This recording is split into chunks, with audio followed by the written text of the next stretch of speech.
Fourth প্লেসে ভয়াবহ অগ্নিকাণ্ড। আজ ভোর 4:20 অগ্নিকাণ্ড লাগে। ফোর্থ প্লেস কসবা জনতা শপিং টাওয়ার। এখনো প্রচুর পরিমাণ আগুনের তাপ, প্রচুর পরিমাণ আগুনের তাপ। জনতা শপিং টাওয়ার পৌরসভা ফোর্থ প্লেসে এসব দুর্ঘটনা।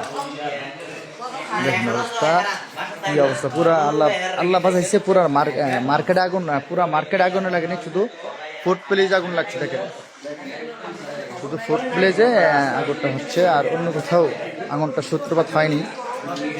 শুধু সীমান্ত মার্কেটে ফুড প্লেস যে রেস্টুরেন্ট আছে এখানে যা ভয়াবহ অগ্নিকাণ্ড, বুঝছেন? যে ভিতরে গ্লাস আল্লাহ বাসায় রাখছেন, এখনো পুরোপুরি পুরো মার্কেটে হয় নাই। এই যে পুরো অবস্থা, মানে পুরা অন্ধকার। এখানে যেটা আপনার পার্টি সেন্টার আছে, এই যে পার্টি সেন্টার, তারপরে এসে আপনার ফুড প্লেসের আল্লাহ কীভাবে বাঁচাইছে পুরো বিল্ডিংকে, আল্লাহই সব মালুম, আল্লাহ বাঁচানোর মালিক। এই যে অবস্থা দেখেন, 4টা বাজে, একবারে সব কিছু পুরে সারকার হয়ে গেছে। জনতা শপিং টাওয়ারে ফোর্থ প্লেস রেস্টুরেন্টে অবস্থা ভয়াবহ অগ্নিকাণ্ড। আমরা ঘুমের জগতে ছিলাম, দিকটা পুরে ছারকার হয়ে গেছে। কসবা পৌরসভা জনতা শপিং টাওয়ার রেস্টুরেন্ট, জনতা শপিং টাওয়ারে 3য় তলায় ফোর্থ প্লেস রেস্টুরেন্টে এবং পার্টি সেন্টারে প্রচণ্ড তাপ আগুনের। আরে বাবা, হিটটা এখনো যে রয়েছে, আরে বাবা এইগুলো না সরছে না।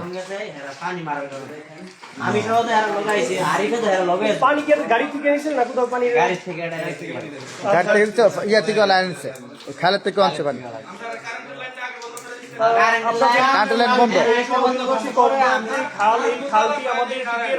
বিজনা ব্রিজ থেকে, বিজনা নদী থেকে পানি এনে তারপরে ফায়ার সার্ভিসের মাধ্যমে আগুন নিয়ন্ত্রণে আনা হয়।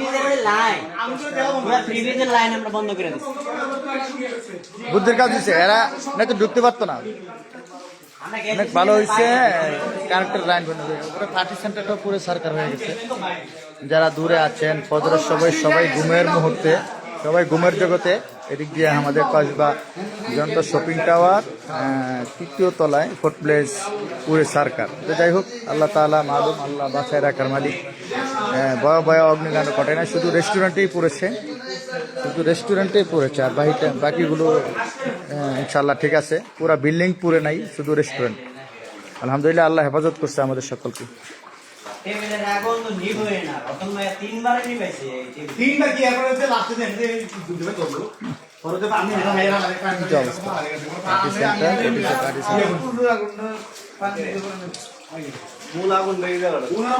অবস্থা দেখেন, আল্লাহ তাআলা আমাদের সকলকে বাঁচায় রাখছেন। ফ্রিজের এখান থেকে, এই যে এখান থেকে সূত্রপাত, এই ফ্রিজ থেকে বলে সূত্রপাত আগুনের। সার্কিট ফ্রিজের শর্ট সার্কিট না, ফ্রিজের শর্ট সার্কিট থেকে কিচ্ছু নাই ভাই, কিচ্ছু নেই। তাই এমনি থাকবো কি সব, এই আগুনের সূত্রপাত। দেখ, দোয়া করবেন কসবা সীমান্ত শপিং টাওয়ার, আল্লাহ তাআলা হেফাজত করুক, এই রেস্টুরেন্টটাকে আল্লাহ পুরো হেফাজত করুক। এখানে অনেক ভাইয়েরা কষ্ট করছেন।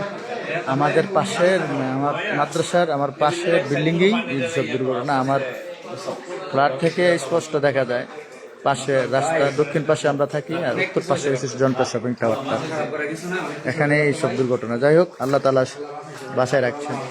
সকলে ভালো থাকুন, দোয়া করুন আল্লাহ তাআলা যেন সকলকে, সকল ভাইদের, প্রিয় রেস্টুরেন্টের মালিককে সান্ত্বনা দেওয়ার ভাষা নাই। অগ্নিকাণ্ড, আগুন, পানি, এগুলো আল্লাহর হাতে, একমাত্র আল্লাহ তাআলাই বাসায় রাখার মালিক, এছাড়া কারো হাত নেই এই দুর্ঘটনা থেকে বাঁচার। আসসালামু আলাইকুম, সবাই ভালো থাকুন।